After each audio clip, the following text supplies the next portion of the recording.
The text from my mother landed like a shard of ice in my chest. I was sitting in my car in the hospital parking lot, the bone-deep exhaustion of a 12-hour nursing shift weighing me down. The snow falling outside was a silent, white curtain, muffling the world. "We're hosting Hannah's fiancé, Brad, and his family for Christmas this year. There's no room for you and Lily at the table." Before I could even process the blow, a second text arrived. "But we'd love it if you cooked, like always." Not invited, but expected to cater. My father chimed in a moment later. "And don't forget my Apple Watch, Series 9. The air left my lungs. For 12 years, I had been the invisible engine of our family celebrations. I was the one who stayed up until 2 a.m. roasting turkeys, the one who spent hundreds of dollars I didn't have on catering for my sister's parties, the one who took unpaid leave to drive my father to his appointments. I was the reliable one, the responsible one, the one who never said no. And my daughter, Lily, with her brilliant, beautiful mind and her recent autism diagnosis, was the one they were ashamed of.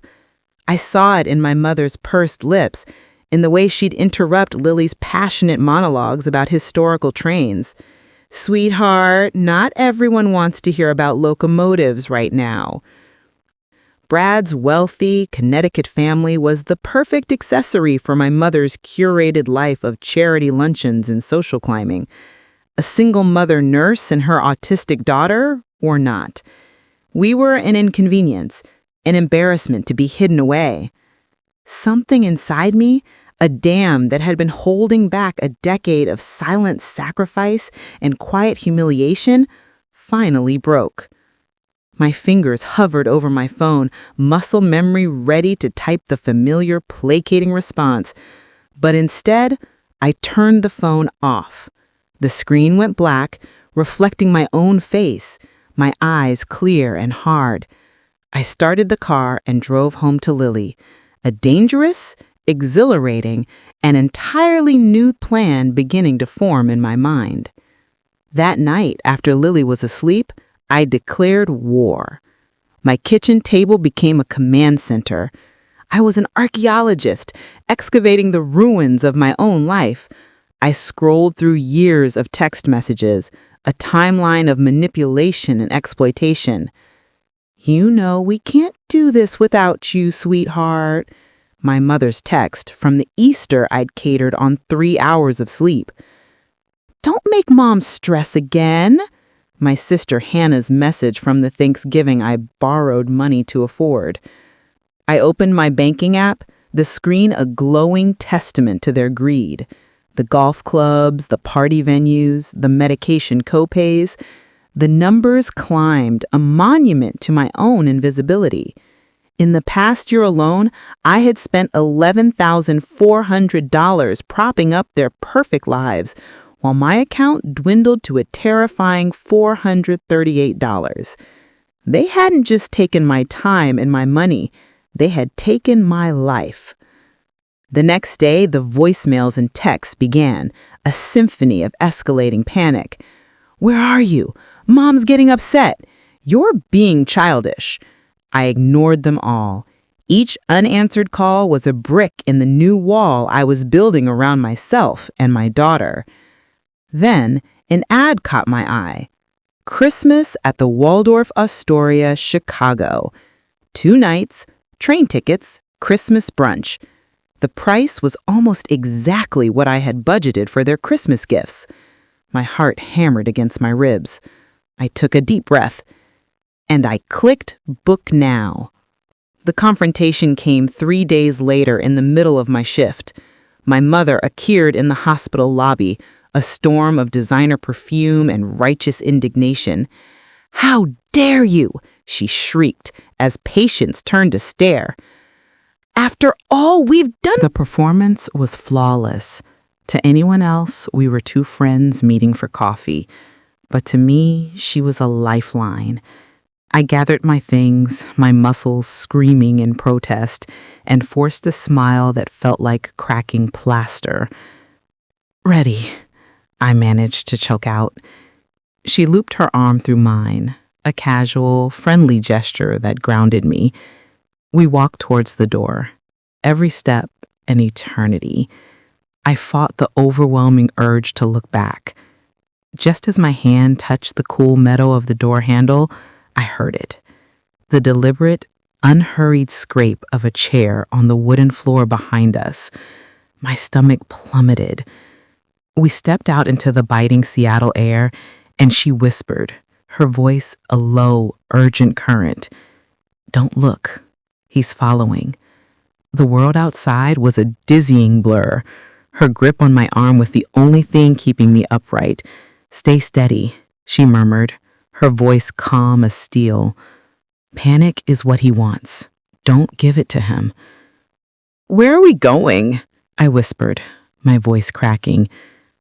"There's a police outreach desk inside the bookstore on the next block," she said, her words clipped and efficient. "We get there, and this ends."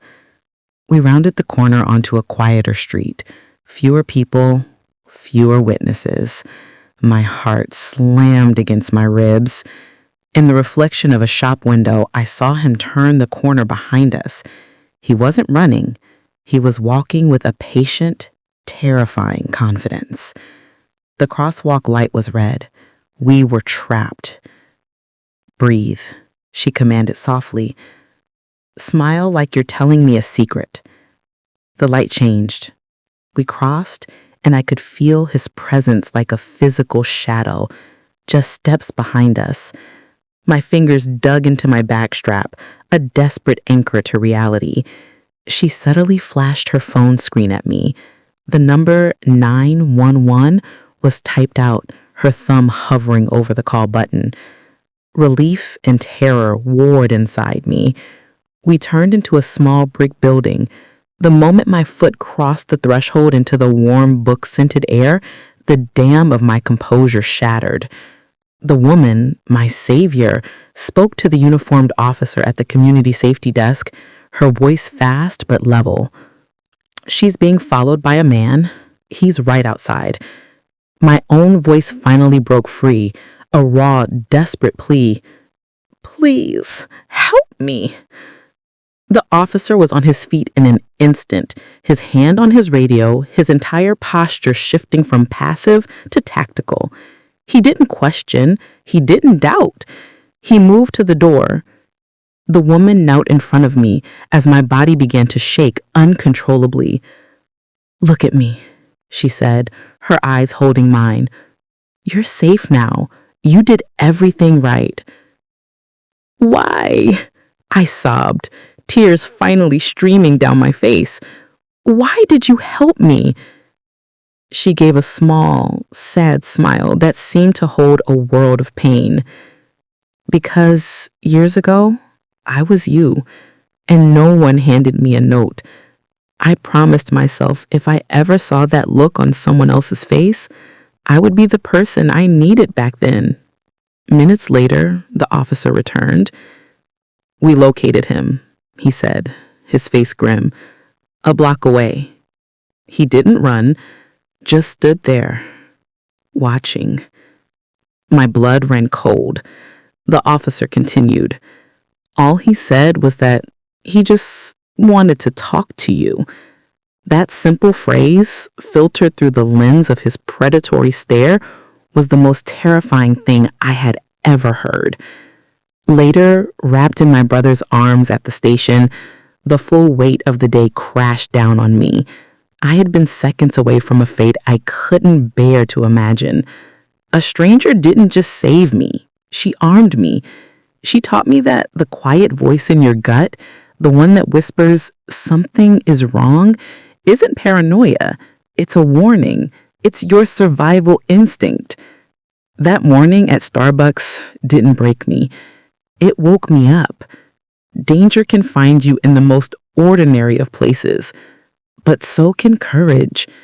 And sometimes it comes in the form of a stranger with a pen, a piece of paper, and the bravery to intervene.